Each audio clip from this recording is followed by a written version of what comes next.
হুজুরের কথাগুলো শুনেন। আমারে প্রশ্ন করছে যে আপনি যে দোষ ধরেন তা আপনি ধর্মমন্ত্রী হলে কি করতেন। প্রথম কথা হচ্ছে আমি তো গণতান্ত্রিক পদ্ধতিতে প্রধানমন্ত্রী বানাইলেও হব না। ইতিমধ্যে আমার কাছে বড় বড় দল থেকে অফার আসছে।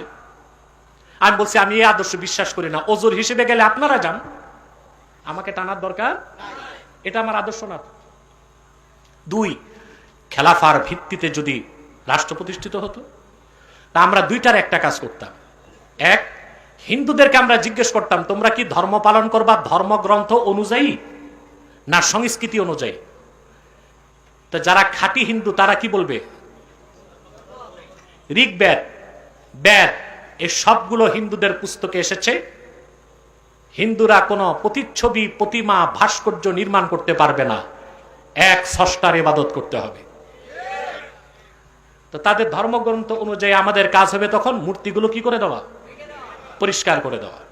আর যদি বলে না ধর্ম টর্ম বুঝি না, বাপ দাদা করছে, সংস্কৃতি মানি, আমরাও করব, আমরা জায়গা নির্ধারণ করে দিব, ওখানে থাকো। ঠিক কিনা? আমারে গলায় রশি দিয়া ফাঁসিতে লটকাইলো, ধর্মমন্ত্রী হইলে আমি পূজার মণ্ডপে যাইতাম না। তো এখন নতুন ধর্মমন্ত্রী হয়েছে, আগে কি ছিল না আলেমরা? মুফতি ওয়াক্কার সাহেব কি ধর্মমন্ত্রী ছিল না? ইনকিলাবের প্রতিষ্ঠাতা মাওলানা আব্দুল মান্নান সাহেব কি ধর্মমন্ত্রী ছিল না? জীবনে পূজার মণ্ডপে গেছে, গির্জায় গেছে, মন্ত্রণালয় চালাইছে না?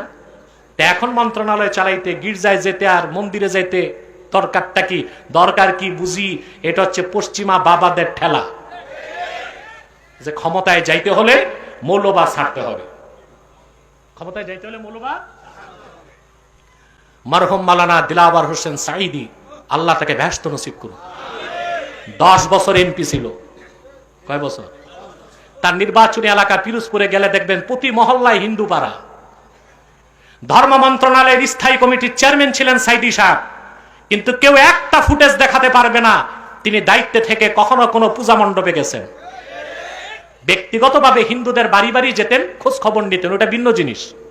আর পূজা মণ্ডপে যাওয়া আরেক জিনিস। হিন্দু, বৌদ্ধ, খ্রিস্টান তাদেরকে মানবিক সাহায্য করা যাবে। অভাবে মরতেছে, আপনি খাবার দিতে পারবেন। হিন্দু, বৌদ্ধ, খ্রিস্টান আর মুসলিম ঘরে চাল নাই, আপনি চাল দিতে পারবেন।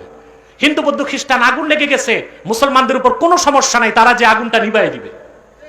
কথা বুঝেন নাই? মানবিক সাহায্য করতে পারবেন। কিন্তু একটা হচ্ছে শেয়ারে কওম, আর একটা শেয়ারে মিল্লাত। কোন মুসলমান অন্য ধর্মের কোন ধর্মীয় কাজে যেতেও পারে না, সহযোগিতাও করতে পারে না। কারণ উসুল হচ্ছে ইআনাতুল কুফফারি কুফরুন, কাফেরদেরকে কুফরি কাজে সাহায্য করাও কুফরি। আলেমরা, কোন প্রশ্ন আছে? একমত আমার সাথে? অতএব ভাইরা, আমি ধর্মমন্ত্রী হইলে এইভাবে চলতাম।